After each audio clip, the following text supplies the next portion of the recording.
If you've ever spent time with any teenage boys, you probably won't be surprised to hear that 97% of them in the U.S. play video games somewhat regularly.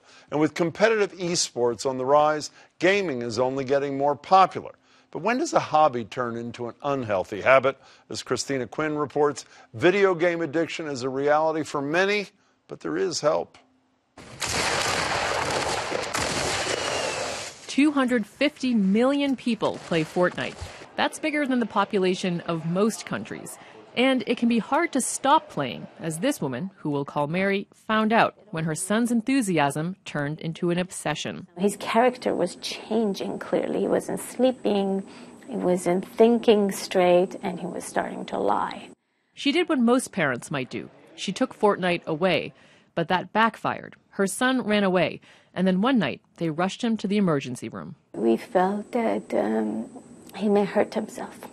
She says the experts wanted to treat her son for depression. Then she found a doctor who had a different approach. He's like, scam over, we got this. Alok Kanodia is a Harvard psychiatrist. He's also a gamer, and he believes gaming addiction is really about filling a void. Biological or substance use disorders are very different from behavioral addictions. And he says cold turkey isn't the answer. It's about finding balance. His approach comes from first-hand experience. He was addicted to video games. I mean, after 2 years of college, I had less than a 2.0 GPA, was on academic probation, was on the cusp of failing out because I would just wake up every day and play video games from about 11 a.m. till 3 in the morning. He was desperate for help, and his dad, desperate to help him, sent him to an ashram in India to study yoga and meditation for 3 months. And what I really found in India is a system that teaches you why. That teaches you what is the nature of desire. Like, why do you fall victim to your desires on some days and not victim to your desires on other days? My sense is that you try to change, and then you notice that when you try to make a change, you start to become uncomfortable. This is part of his therapeutic approach, one that now reaches thousands of gamers. He calls it Healthy Gamer. And he holds live sessions online in the places where gamers are, on Twitch and Discord. Think about the person that you are. They include guided meditations and frank discussions about mental health, and they attract hundreds of thousands of views on YouTube. Gamers, he says, tend to be analytical thinkers. He coaches them to connect with their emotions.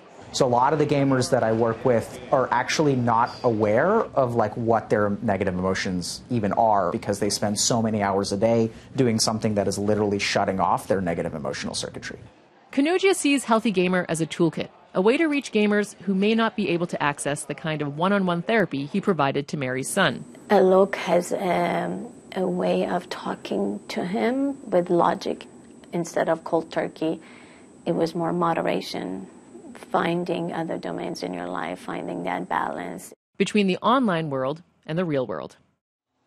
Cristina Quinn joins me now. Hey, how are you? Hi, Jim. Good, thanks. How's Mary's kid doing? He's doing a lot better. Yeah, so he's now playing, he's playing in sports at school, and he's just doing a lot better, and things are going really well. Do you have to pay for this Healthy Gamer deal? So what you see on Twitch and Discord and these YouTube videos, he's doing that for free. But there is something you can go online to Healthy Gamer, and they have kits for parents, for teachers, and for gamers.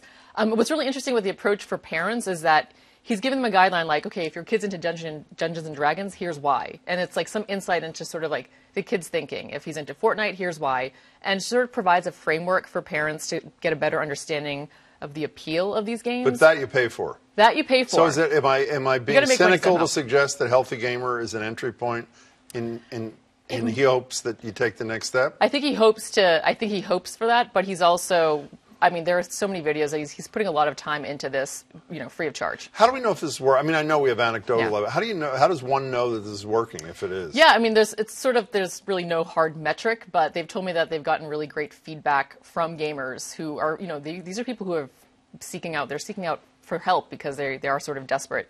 Their lifestyles have changed. They're much healthier. And if you just go to their YouTube comments, which, is usually like, you go to YouTube comments, you're like, oh my goodness, you're bracing yourself for the worst. You're seeing the most positive feedback from gamers saying, I wish this was in my life earlier. This stuff's amazing. And it's like, wow, especially from the gaming community, to see such positive feedback. It's really great. I hope that's representative. Great piece. Thanks so much. Thanks. Cristina Quinn.